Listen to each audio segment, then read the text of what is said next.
Friends, this is Rahi and welcome to our channel BEd वाले। I hope आप सभी अच्छे होंगे। आज की इस वीडियो में हम डिस्कस करेंगे एक इंपॉर्टेंट टॉपिक को, जिसमें हम डिस्कस करेंगे इंक्लूसिव एजुकेशन में क्लासरूम मैनेजमेंट को। तो क्लासरूम मैनेजमेंट का मतलब आप समझ पा रहे हैं, कक्षा प्रबंधन, यानी कक्षा को कैसे मैनेज करना है। जब अलग अलग एबिलिटी के बच्चे होंगे तो हम कैसी व्यवस्था करें, जो कम चीजें हैं उसमें ही हम कैसे कैसे प्रयोग करें, ताकि जो बच्चे हैं, क्योंकि अलग अलग एबिलिटी के बच्चे हैं, अलग अलग समस्या वाले बच्चे हैं, तो हर बच्चे की समस्या का समाधान हो जाए, हम ऐसा मैनेज करेंगे क्लासरूम को। ठीक है ना, ऐसी व्यवस्था कर देंगे क्लासरूम की कि हर एक बच्चे को क्या हो, सुविधा लगे, हर एक बच्चा सीखे। और जो बच्चे विशिष्ट हैं, विशिष्ट में भी हम देखते हैं जो अपंग बालक हैं या किसी तरीके की डिसेबिलिटी है उनमें, तो उन्हें किसी तरीके की समस्या ना हो और वो भी समाज की धारा से जुड़ सके। समाज की धारा से मतलब ये है कि उन्हें हाशिए पे रख दिया जाता है और लोग कहते हैं, या फिर लोग इस तरीके से ट्रीट करते हैं, दया की नजर से देखते हैं और ऐसे देखते हैं कि जो हाथों पैरों से विकलांग है या फिर कम सुनाई देता है या कम दिखाई देता है, तो उन्हें समाज एक्सेप्ट नहीं करता। तो हमें क्या करना है, क्यों? क्योंकि वो शिक्षित भी अच्छे से नहीं हो पाते थे और अपना व्यवसाय भी नहीं कर पाते थे। लेकिन जब से इंटीग्रेटेड एजुकेशन के जगह पे हम इंक्लूसिव एजुकेशन लेके आए हैं, तब से क्या हुआ है, ये इस चीज में सुधार आया है, क्योंकि हम जो डिसेबल्ड बच्चे हैं उनको भी क्या कर पा रहे हैं, एजुकेट कर पा रहे हैं, जिससे कि वो भी सेल्फ डिपेंडेंट हो पा रहे हैं, उन्हें किसी और पे आश्रित नहीं रहना पड़ता। तो यही चीजें हम समझेंगे कि एक टीचर कैसे क्लासरूम को मैनेज करे, अच्छे से डिस्कस करते हैं। सबसे पहले हम बात करें इंक्लूसिव एजुकेशन की, यानी समावेशी शिक्षा की। समावेशी शिक्षा पे भी मैंने बहुत सारी वीडियो बना रखी हैं, अगर आपने उन वीडियोस को नहीं देखा है तो जाके देख सकते हैं। तो इंक्लूसिव एजुकेशन अगर हम यहाँ पे समझे, तो मैंने बताया था कि एक ही क्लासरूम में क्या होगा, जो सामान्य बच्चे हैं और जो विशिष्ट बच्चे हैं उनको साथ में एजुकेशन देना। सामान्य बालक वो कहलाएंगे, जो सामान्य बालक वो होते हैं जिनका IQ 90 से 120 का होता है। ठीक, और इसके अलावा जो भी बच्चे आएंगे वो सब विशिष्ट में हैं, चाहे वो प्रतिभाशाली हो, फिर चाहे किसी डिसेबल्ड बच्चे को हम ले ले, वो सारे विशिष्ट में आते हैं। जैसे कि हम देख रहे हैं प्रतिभाशाली में जो गिफ्टेड है, जो किसी चीज को समझने की क्षमता ज्यादा रखता है, जल्दी आप एक बार अगर बच्चे को कुछ बता रहे हैं तो वो फटाफट से सीख ले रहा है, तो ऐसे भी बच्चे होते हैं।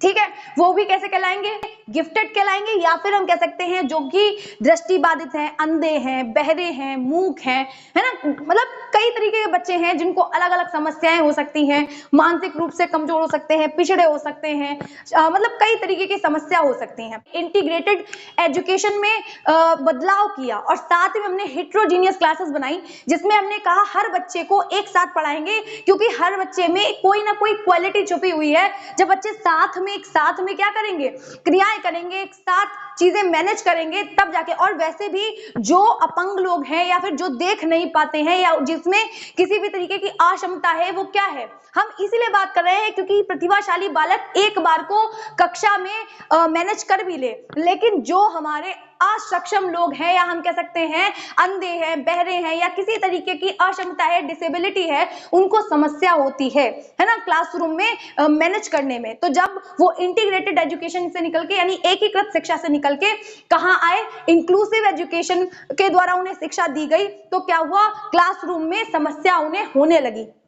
पहले क्या होता था इंटीग्रेटेड में, कि बच्चों के ऊपर ध्यान ही नहीं दिया जा रहा है, वो कुछ भी कर रहे हैं, मतलब इंक्लूड कर लिया गया है लेकिन उनको पढ़ाया ढंग से नहीं जा रहा। ठीक है, तो हमने क्या किया इंक्लूसिव एजुकेशन में, हमने सबको एक साथ रखा, सब एक साथ सीख रहे हैं और सब पे एक समान रूप से ध्यान दिया जा रहा है। अब समान रूप से ध्यान देने का मतलब ये है कि उन्हें भी हम समाज में लेके आ रहे हैं, क्योंकि विद्यालय समाज का छोटा रूप है, और क्योंकि वो जो बच्चे जो देख नहीं पा रहे हैं, जो सुन नहीं पा रहे हैं, उन्हें भी समाज में ही रहना है ना, कल को उन्हें समाज में रहना। ऐसा तो नहीं है कि वो बड़े होने के बाद में कहीं और चले जाएंगे, वो भी समाज का हिस्सा रहेंगे। तो क्या है, इंक्लूसिव एजुकेशन का मेन मोटिव ये है कि जो बच्चे असक्षम हैं, डिसेबल्ड हैं, उनको क्या करना, समाज के साथ में लेके आना, समाज की मुख्य धारा से जोड़ना। और ऐसा तभी हो पाएगा जब क्लासरूम में हम बच्चों को इमोशनली अटैच कर पाएंगे। जैसे जो सामान्य बच्चा है, हम उसके साथ में एक अंधे या बहरे बच्चे को बैठा रहे हैं, तो वो उसके इमोशंस को समझ पाएगा। ठीक है ना, तो आगे जाके जब वो सोसाइटी या समाज में तो भी ऐसे लोगों की इज्जत कर पाएगा और उनके साथ में थोड़ा सा तालमेल बिठाने की कोशिश कर पाएगा।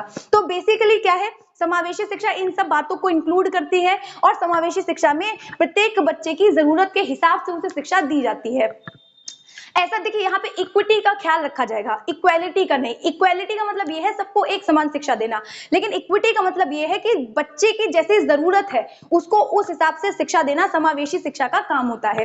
लेकिन अगर हम बात करें जो समावेशी शिक्षा है उसमें क्लासरूम कैसा होना चाहिए, क्लासरूम की व्यवस्था कैसी होनी चाहिए, ये सारी बातें हम समझेंगे। सबसे पहले अगर हम बात करें तो अभी हम पूरा एक्सप्लेनेशन के साथ समझेंगे, लेकिन अगर हमारा मेन मोटिव क्या है कि किसी भी बच्चे को किसी भी तरीके की समस्या ना हो सके। अब समस्या का मतलब सिर्फ ये नहीं है देखिए कक्षा में अगर उसे चलने में समस्या हो रही है या बैठने में समस्या हो रही है तो आप उस तरीके की कुर्सियों का इंतजाम करेंगे क्लासरूम में, या फिर अगर किसी को दिख नहीं रहा है तो आप उस बच्चे को आगे बैठा देंगे, बोल नहीं पा रहा है तो उसे इशारे से समझाएंगे या उससे इशारा जो वो कर रहा है वो आप समझने की कोशिश करेंगे।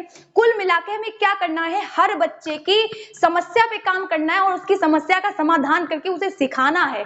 शिक्षा से एक तरीके से उसे पूरी तरीके से शिक्षित करना हमारा यानी एक जो टीचर है उसका कर्तव्य है कि हर बच्चा शिक्षित हो और हर किसी को एक समान एजुकेशन मिलनी चाहिए, चाहे वो असक्षम हो, चाहे वो गिफ्टेड हो और चाहे वो सामान्य बालक हो, सभी को हम क्या करेंगे समानता के साथ में देखेंगे, एक मतलब दृष्टि रखेंगे कि हर बच्चा मेरे लिए हर एक बच्चा बराबर है। ऐसा नहीं है कि आप क्या है डिस्क्रिमिनेशन कर रहे हैं कि अरे तुम तो हाथ नहीं है तुम्हारा हटो तो तुम साइड में हटो, तुम्हारी आंख नहीं है तुम अंधे हो, या फिर इस तरीके की चीजें क्या है टीचर्स को नहीं करनी है। तो कुल मिलाकर क्या है किसी बच्चे को समस्या नहीं होगी और बच्चे की जैसी जरूरत है हम उसे वैसी चीजें प्रोवाइड या डॉक्टर से परामर्श ले सकते हैं। हम जो इंक्लूसिव एजुकेशन होती है या क्लासरूम होता है तो वहां पे हम अलग से भी अध्यापकों की नियुक्ति करते हैं, साथ ही में हम डॉक्टर्स की भी राय लेते रहते हैं बीच बीच में। ठीक है, ये क्या है सारा क्लासरूम का मैनेजमेंट है, क्योंकि ऐसी क्लासरूम में जहां पे अलग अलग एबिलिटी के बच्चे हैं, अलग अलग क्षमता वाले बच्चे हैं, अलग अलग योग्यता वाले बच्चे हैं, उनको कैसे मैनेज करना है वो सारी चीजें, या फिर किस तरीके की हम क्लासरूम को बना दें, है ना, मैनेज कर दें कि हर बच्चे को क्या हो समस्या होने की बजाय वो सीख सके, है ना, मतलब अधिगम हो सके उसका अच्छे तरीके से। साथ ही में यहाँ पे डिस्क्रिमिनेशन नहीं होगा क्योंकि हम इंक्लूसिव एजुकेशन को शिक्षा में लेके ही इसलिए आए हैं ताकि किसी भी बच्चे को डिस्क्रिमिनेशन ना लगे। हम बात करें जो मैनेजमेंट है उसमें दो लोगों की बहुत मुख्य भूमिका होती है, एक जो शिक्षक होता है और एक जो शिक्षार्थी होता है। तो दोनों लोग मिलकर जो है वो क्लासरूम को मैनेज करने में और क्लासरूम का जो इन्वायरमेंट है उसको क्रिएट करने में बहुत ज्यादा हेल्प करते हैं। अब देखिए जो टीचर हैं वो क्या करेंगे, जो हमारे सामान्य बालक हैं उनको भी ये बताएंगे कि ये जो विकलांग है या जिन्हें दिख नहीं रहा है इनको पढ़ाना भी हमारी जिम्मेदारी है, क्योंकि जो बच्चे होते हैं जो कॉमन बच्चे हैं उनको स्टार्टिंग से ये बता दिया जाता है कि अरे ये बेचारे, तो टीचर क्या करेगा उन बच्चों को बताएगा कि हमें इन्हें दया की नजर से नहीं देखना है, ये भी हमारी ही तरह क्या है सामान्य है। हमारे प्रधानमंत्री जी मोदी जी हैं, उन्होंने क्या कहा कि हम बच्चों को क्या करें विकलांग ना कह के दिव्यांग कहें, मतलब उनके पास जो अंग है वो दिव्य है, विकलांग नहीं है वो। तो इसी तरीके से आप बच्चों को मतलब मोटिवेट करेंगे, इस चीज को समझाएंगे, जो कि सामान्य बच्चे हैं क्लासरूम में आप उनको बताएंगे कि कोई भी जो डिसेबिलिटी है वो डिसेबिलिटी नहीं है, वो उनके पास एक अच्छी चीज है। मतलब अगर वो उनके पास कोई अंग नहीं है तो इसका मतलब ये नहीं कि आप उनको दया की नजर से देखेंगे, आप उनका सपोर्ट करेंगे और वो भी आपकी ही तरह है। ऐसा टीचर जो सामान्य बच्चे हैं या जो प्रतिभाशाली बच्चे हैं उनको समझाएगा। कुल मिलाके कक्षा में एक ऐसा इन्वायरमेंट क्रिएट होगा कि हर एक बच्चा दूसरे बच्चे का सम्मान करता होगा। तो ये काम किसका है, टीचर का है। तो दो लोग मैनेज कर रहे हैं क्लास को और जो बच्चे हैं उनको मोटिवेट करने का काम किसका है, टीचर्स का है, जिससे कि एक अच्छा इन्वायरमेंट क्रिएट हो सकेगा और सीखने में जो हमें प्रॉब्लम क्रिएट नहीं करेगा और हर बच्चा सीख सकेगा। तो टीचर्स क्या करेंगे, जो विशेष आवश्यकता वाले बच्चे हैं उन पे विशेष रूप से ध्यान देंगे और उनकी जो जरूरतें हैं उनको पूरा करने की पूरी कोशिश करेंगे। सबसे पहले हम बात करें कक्षा में अनुकूल बैठक व्यवस्था, यानी हर एक बच्चे को कंफर्टेबल फील होना चाहिए। जैसे असक्षम बच्चे हैं जो मानसिक रूप से मतलब किसी तरीके की समस्या है, आंखों से कम दिखाई देता है, तो इस तरीके के बच्चों को, या फिर शारीरिक रूप से किसी तरीके की विकलांगता है, हाथ नहीं है, पैर नहीं है, बैठ नहीं पा रहे हैं, तो क्या है हम हर बच्चे को उसकी सुविधा के अकॉर्डिंग अच्छे से बैठा लेंगे, कम से कम बच्चा रेडी हो। मतलब अगर उसे किसी तरीके की समस्या होगी तो उसका ध्यान जो है वो उसी पे लगा रहेगा, है ना। तो इफेक्ट अच्छा पड़ना चाहिए बच्चे पे उस क्लासरूम के इन्वायरमेंट का। तो सबसे पहले हम क्लासरूम की व्यवस्था अच्छी करेंगे, जो कि बैठने का जो मैनेजमेंट है, बैठने की जो व्यवस्था है वो अच्छी होनी चाहिए। सबसे पहले हम बात करें जो विकलांग बच्चे हैं उनके लिए हम उपयुक्त जगह निर्धारित करेंगे। अगर उनके पास कोई वैसाखी है या किसी भी तरीके की चलने उठने बैठने की समस्या है या उन्हें कहीं बैठालना है तो किसी ऐसी निश्चित जगह बैठा लेंगे जहां उन्हें किसी तरीके की समस्या नहीं होना चाहिए। विकलांगता कई तरीके की हो सकती है, ठीक है। उसके बाद अगर हम बात करें तो जो कमजोर हैं, है ना, कमजोर का मतलब पढ़ने लिखने में मानसिक रूप से कमजोर हैं, अशक्त हैं, या देखने में किसी प्रकार की समस्या है, सुनने में किसी प्रकार की समस्या है, तो हम उनको आगे वाली बेंच पे बैठा लेंगे जिससे कि हम उन पे अधिक ध्यान दे सके, ठीक है ना। साथ ही में हम बात करें तो पैरों से अगर कोई बच्चा अपंग है तो हम उसके लिए सुविधाजनक कुर्सी की व्यवस्था करवा सकते हैं। देखिए यहाँ विकलांग में कई तरीके के विकलांग आ सकते हैं, उसमें से एक पैरों से अपंग व्यक्ति भी हो सकता है। तो यहाँ पे क्या है, उसे सुविधाजनक कुर्सी देना, वो होती है ना व्हील्स लगे होते हैं उनमें, तो ताकि वो अपने आप से इधर उधर आसानी से जा सके। है सबसे इंपॉर्टेंट चीज है जो क्लासरूम है उसमें अच्छी व्यवस्था होनी चाहिए, हवा की, पानी की, या जो प्रकाश आ रहा है, ये सारी चीजें अच्छी और बेहतर होनी चाहिए। प्रॉपर खिड़कियां होनी चाहिए, मतलब बच्चे को किसी भी तरीके की असुविधा नहीं और ना ही समस्या होनी चाहिए। बच्चे पर जो इफेक्ट है उस चीज का अच्छा पड़ना चाहिए और सब साथ में मिलकर अच्छे से सीखेंगे। साथ ही में हम बात करें तो जो कक्षा है, कक्षा में समावेशी वातावरण का निर्माण करना, यानी किसी भी बच्चे के साथ में किसी भी प्रकार का भेदभाव नहीं होना चाहिए। अब मैंने वापस से ये बात क्यों कही है, क्योंकि जरूरी नहीं है कि आप जो है सामान्य बच्चों के साथ लगे पड़े हैं या सामान्य बच्चों के साथ में क्रिया करने में आपको बड़ा इंटरेस्ट आ रहा है, लेकिन जो असक्षम बच्चे हैं उनकी तरफ आप ध्यान ही नहीं दे रहे हैं कि वो पढ़ पा रहे हैं, नहीं पढ़ पा रहे हैं, क्या समस्या हो रही है। ऐसे ही आप जो है असक्षम बच्चों के साथ ज्यादा ध्यान दे रहे हैं, आपका किसी एक तरफ झुकाव नहीं होना चाहिए। ऐसा नहीं है कि आप प्रॉपर असक्षम बच्चों को ही देखे जा रहे हैं कि उनकी क्या समस्या, बेचारे, है ना, दया दिखा रहे हैं, तो ऐसा बिल्कुल नहीं है कि सामान्य बच्चों के साथ भी भेदभाव या डिस्क्रिमिनेशन हो।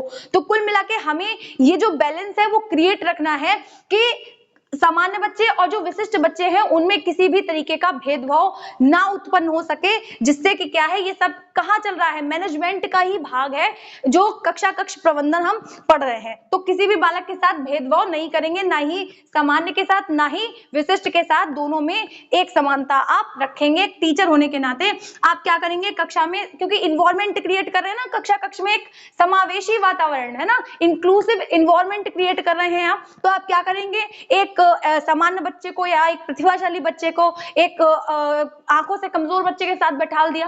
तो जब प्रॉपर बच्चे, या फिर आप जो क्लासरूम बना रहे हैं जहां पे आप पढ़ा रहे हैं, हर ऐसा कोई बच्चा नहीं होना चाहिए कि सामान्य के साथ सामान्य बच्चा बैठा हो, है ना। आप अलग अलग एबिलिटी के, अलग अलग डिसेबिलिटी है या फिर सामान्य है, प्रतिभाशाली है या अपंग है, इस तरीके से आप क्लासरूम को मैनेज कर देंगे, जिससे कि क्या है, इंक्लूसिव जो हमारा इन्वायरमेंट है वो क्रिएट हो जाएगा और हर एक बच्चा हर एक दूसरे बच्चे का जो इमोशन है वो समझ पाएगा, जो फीलिंग्स है वो समझ पाएगा, मतलब कनेक्ट हो पाएगा एक तरीके से। साथ ही में जो बच्चे धीमी गति से सीखते हैं तो को बार बार बताएंगे, लेकिन जब आप उन बच्चों को बार बार बता रहे होंगे तो उस समय प्रतिभाशाली बच्चों का क्या, सामान्य बच्चे तो चलिए तब भी ठीक है, उनको भी 2-3 बार लग जाएगा सीखने समझने में, लेकिन उन बच्चों का क्या जो एक बार में सीखे बैठे हैं। तो एक बच्चा आपने एक बार बताया तो उसे समझ आ गया, एक बच्चा आप 10 बार बता रहे हैं उसे तब भी समझ नहीं आया, तो इसमें कैसे बैलेंस क्रिएट करें आप।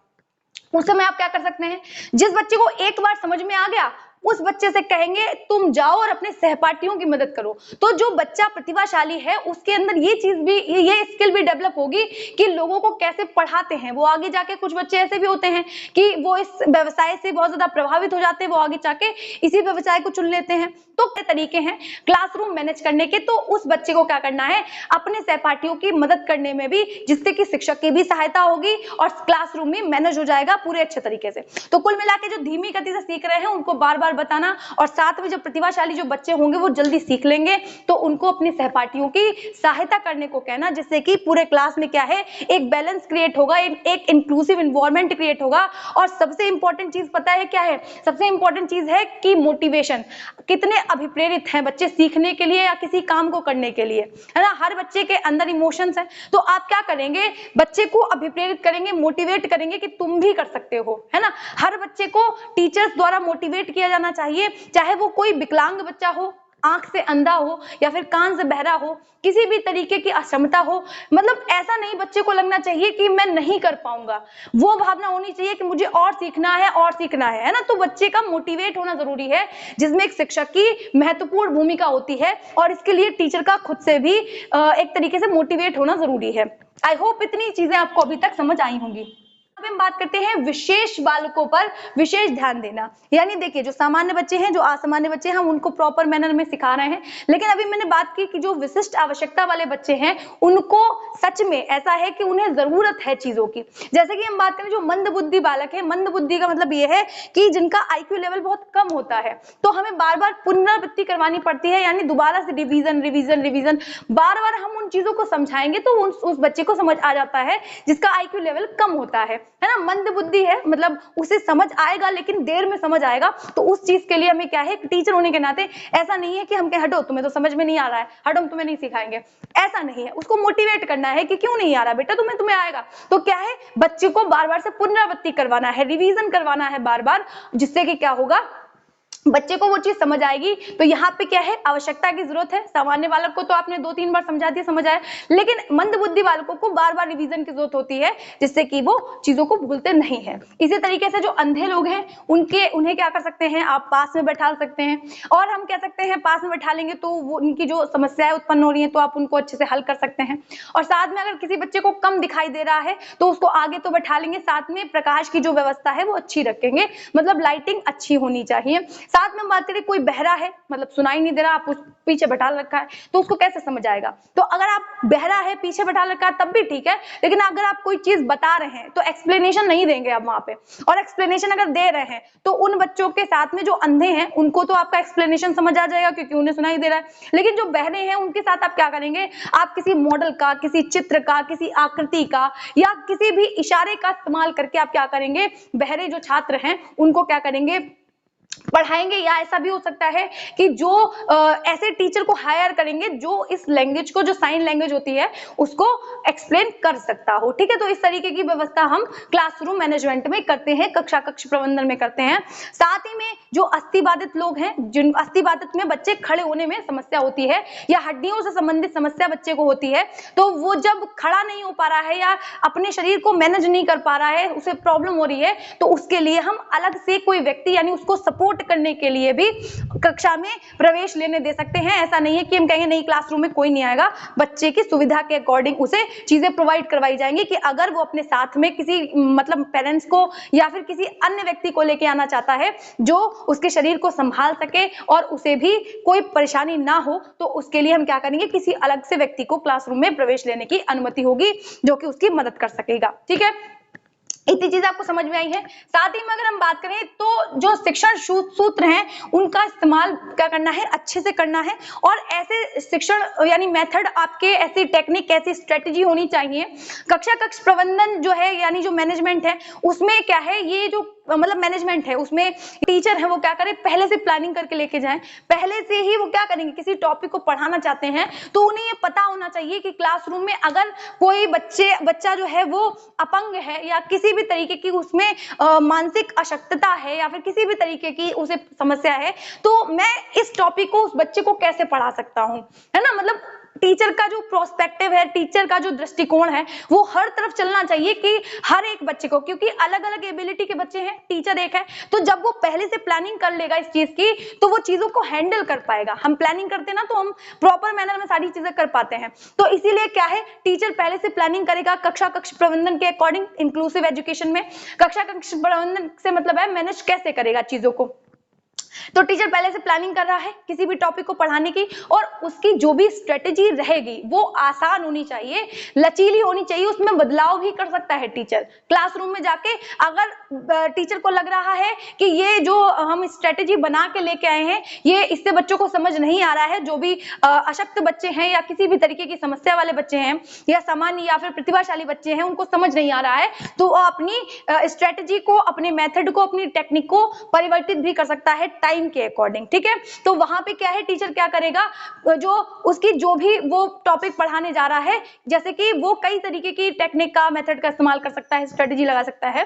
जैसे कि हम कह सकते हैं सरल से जटिल की ओर, बच्चे को पहले वो आसान चीजें बताएगा। ऐसा नहीं कि आप जाते ही जाते डेफिनेशन बता रहे हैं, ऐसा तो नहीं हो सकता। बच्चे को पहले आप आसान चीजें बताएंगे, छोटे छोटे से आप उनको बड़ी बड़ी चीजों की तरफ लेके जाएंगे। साथ में ज्ञात से अज्ञात की तरफ बच्चे को जो पता है उसको पहले आप बाहर निकालेंगे। हम हमेशा देखते हैं लेसन प्लानिंग में कि हम पहले बच्चों से उनके ज्ञान को लेते हैं कि वो कितना जानते हैं, उनके पूर्व ज्ञान से हम उनको नए ज्ञान से उनको कनेक्ट करते हैं, मतलब जो भी उन्हें मालूम है उसके बेसिस पे हम उनको नया ज्ञान देते हैं। तो कुछ ऐसी स्ट्रेटजीज होनी चाहिए कि प्रत्येक बच्चे को समस्या ना महसूस हो और हर बच्चे को अधिगम मतलब हो सके, हर बच्चा जो है वो शिक्षा से जुड़ सके, कोई भी बच्चा शिक्षा से वंचित ना रह सके। आईसीटी का प्रयोग, कई सारे आईसीटी के जो टूल्स हैं, जैसे जो डिजिटल बोर्ड है, एक तरीके से हम कह सकते हैं कंप्यूटर है, कई सारे स्पीकर है, हेडफोन्स हैं, बहुत सारी चीजों का इस्तेमाल कर सकते हैं। और यहाँ पे जो आईसीटी है, ब्रेल लिपि का इस्तेमाल कर सकते हैं, मतलब इंफॉर्मेशन कम्युनिकेशन टेक्नोलॉजी, और टेक्नोलॉजी के द्वारा हम बच्चों को,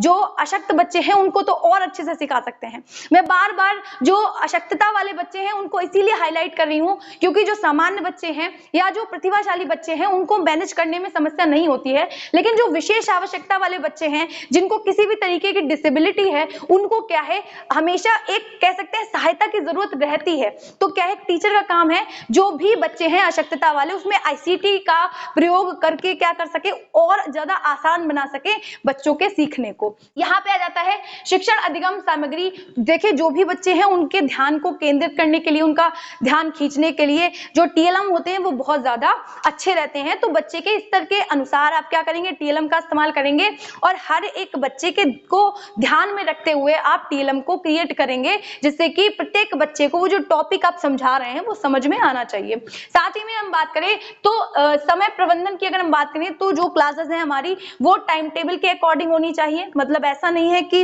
अगर हमारी हेट्रोजीनियस क्लास है तो हम 5 या 6 घंटे पढ़ा देंगे, जैसे कॉमन टीचर पढ़ाने आता है 40 या 35 मिनट की क्लास लेने आता है, क्लासेस वैसे ही चलेंगी और वैसे ही सब्जेक्ट वाइज बच्चों को शिक्षा प्रदान की जाएगी। लेकिन क्या है, अगर कोई टीचर एब्सेंट होता है तो उनकी जगह पे किसी और टीचर को भेज के हम बच्चों को शिक्षित करेंगे या एजुकेशन देंगे। साथ ही में हम क्या करेंगे, और बच्चों को इस चीज के लिए भी मोटिवेट करेंगे कि जो क्रियाएं दी जा रही हैं, जो प्रोजेक्ट दिए जा रहे हैं, जो काम दिया जा रहा है, वो हर बच्चा एक दूसरे की मदद करके क्या करे, समय पे मतलब सबमिट करने की कोशिश करे। ऐसा नहीं है, एक दूसरे की हेल्प ले सकते हैं, ग्रुप वर्क दे सकते हैं, है ना। हम बडी सिस्टम देखते थे, बहुत सारी चीजें ऐसे हैं जो हम क्लासरूम में क्या करेंगे, और इससे क्या है, बच्चों में सामाजिकता बढ़ेगी। जब हम ग्रुप वर्क करवाते हैं क्लासरूम में तो उस चीज के लिए भी मोटिवेट करना, ठीक है ना। साथ में हम बात करें तो सतत एवं व्यापक मूल्यांकन, हम यहाँ पे कॉन्टिन्यूस एंड कॉम्प्रिहेंसिव इवैल्यूएशन का प्रयोग करेंगे और बच्चे को बीच बीच में असेस करते रहेंगे।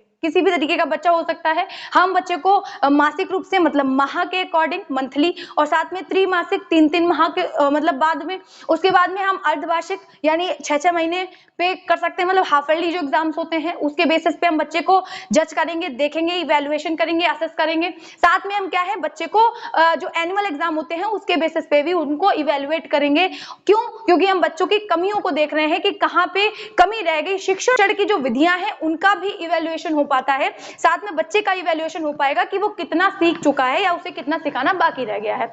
तो ये सारी चीजें क्या है, हम क्लासरूम मैनेजमेंट में देखते हैं। बच्चे की जब हम कमियां पता कर लेते हैं तो उसे हम उसका निदान करते हैं, फिर उसका उपचार करते हैं, यानी निदानात्मक शिक्षण देते हैं और उपचारात्मक शिक्षण देते हैं। और ये जो हमारा कक्ष प्रबंधन है या फिर जो भी हमारी इंक्लूसिव एजुकेशन है, उसमें केवल बच्चे का बौद्धिक विकास नहीं होता, ना कि बच्चे का शैक्षिक विकास होगा। मतलब मेंटली उसको फिट नहीं करना है कि रट रटा के ठीक कर दिया उसको, और ना ही हम शैक्षिक उपलब्धियों को देख रहे हैं। बच्चा हर फील्ड में बढ़ रहा है, चाहे वो हम फिजिकली देखें, इमोशनली देखें, है ना, हर तरीके से क्या है वो मतलब एक तरीके से डेवलप हो रहा है, क्योंकि सारे ही बच्चे एक साथ अच्छे से सीख रहे हैं, अच्छे इन्वायरमेंट के साथ में, ठीक है। फिर अगर हम बात करें कि दंड का सीमित प्रयोग, यानी हम जो इंक्लूसिव एजुकेशन है या फिर जो भी हमारा कक्ष प्रबंधन है या मैनेजमेंट है, उसमें जो दंड है यानी जो भी सजा है उसका प्रावधान बहुत कम है। ऐसा कहीं नहीं कहा गया कि आप बच्चे को मार मार के पढ़ाइए। हालांकि जो व्यवहारवादी थे, जो बिहेवियरिस्टिक प्रोस्पेक्टिव वाले लोग थे, थॉर्नडाइक थे, इस तरीके के जो लोग थे, वो कहते थे कि डंडा हटाओ तो बच्चा बिगड़ जाएगा एक्सेट्रा कहते थे। लेकिन आजकल की जो हमारी मॉडर्न साइकोलॉजी है उसके अकॉर्डिंग ये सब गलत है। बच्चे को डंडे के साथ में नहीं पढ़ाया जा सकता। अगर आपने बच्चे को छू भी लिया, आंख दिखा दी, तो आपकी नौकरी गई। तो कुल मिला के क्या है, जो हमारी इंक्लूसिव एजुकेशन है उसमें जो मैनेजमेंट है उसमें ये कहा जाता है कि आप बच्चे को दंड का प्रावधान करके नहीं पढ़ाएंगे, क्योंकि बच्चा डर जाएगा, है ना। तो किसी भी बच्चे के साथ हमें ऐसा अनुशासन ऐसा क्रिएट नहीं करना है जिससे कि बच्चे को असुविधा हो या डर लगे। और साथ में हम क्या करेंगे, अगर बच्चा तब भी ऐसे व्यवहार कर रहा है, क्योंकि कुछ बच्चे बहुत उत्पाती होते हैं, तब भी वो क्लासरूम में शोर मचाया जा रहा है या इस तरीके के व्यवहार कर रहा है, तो आप केवल नकारात्मक पुनर्वलन का इस्तेमाल करेंगे।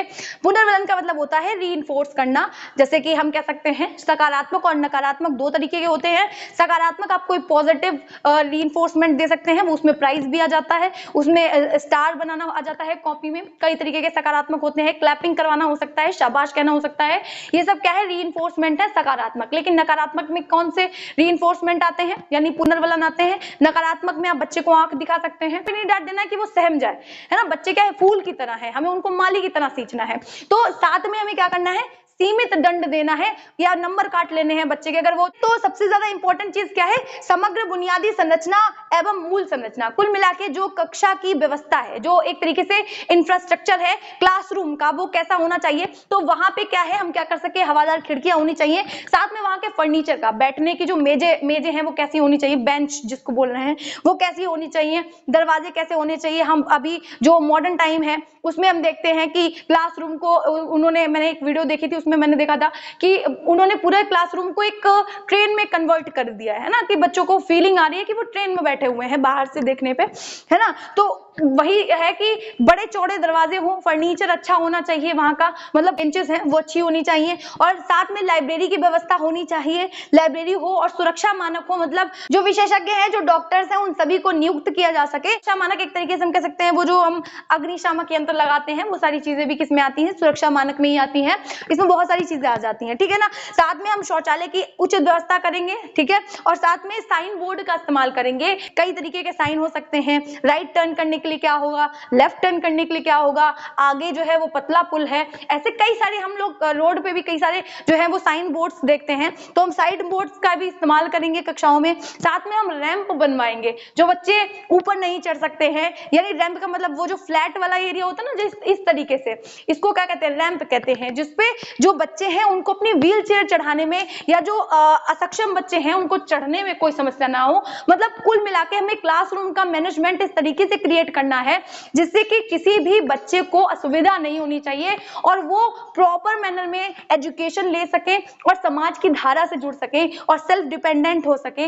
हर किसी में वो जो हीनता की भावना है वो नहीं होनी चाहिए, क्योंकि हर इंसान को समाज में रहना है, सोसाइटी में रहना है। ये चीज आप हर एक प्रत्येक बालक को समझानी और सिखानी है कि प्रत्येक बच्चा क्या है, समाज का ही हिस्सा है और इन सब को शिक्षित करना हम सब की जिम्मेदारी है, हम सब साथ में सीखेंगे, है ना। तो ये सारी चीजें क्या है, टीचर सिखाए। मैनेजमेंट कुछ इस तरीके का होना चाहिए कि प्रत्येक बच्चे को हम क्या कर सकें, शिक्षित कर सकें, ठीक है ना, और उसे समाज की मुख्य धारा से जोड़ सके। और खासकर जो अधिगम अशक्त हैं या फिर जो असक्षम, जो डिसेबल्ड हैं, जिनको किसी तरीके की समस्या है, उनको जो है हाशिए पे हम ज्यादा रखते हैं, तो उनको हम विशेष ध्यान रख के शिक्षा देंगे। तो ठीक है, आई होप इतनी चीजें आपको समझ आई होंगी, और अगर आप लोगों को चीजें समझ आया करें और आप लोगों की हेल्प हो पाया करे तो वीडियो को लाइक करना, चैनल को सब्सक्राइब करना मत भूला करिए। इसी तरीके की मोर वीडियोस के लिए मिलते हैं नेक्स्ट वीडियो में, तब तक के लिए जय हिंद।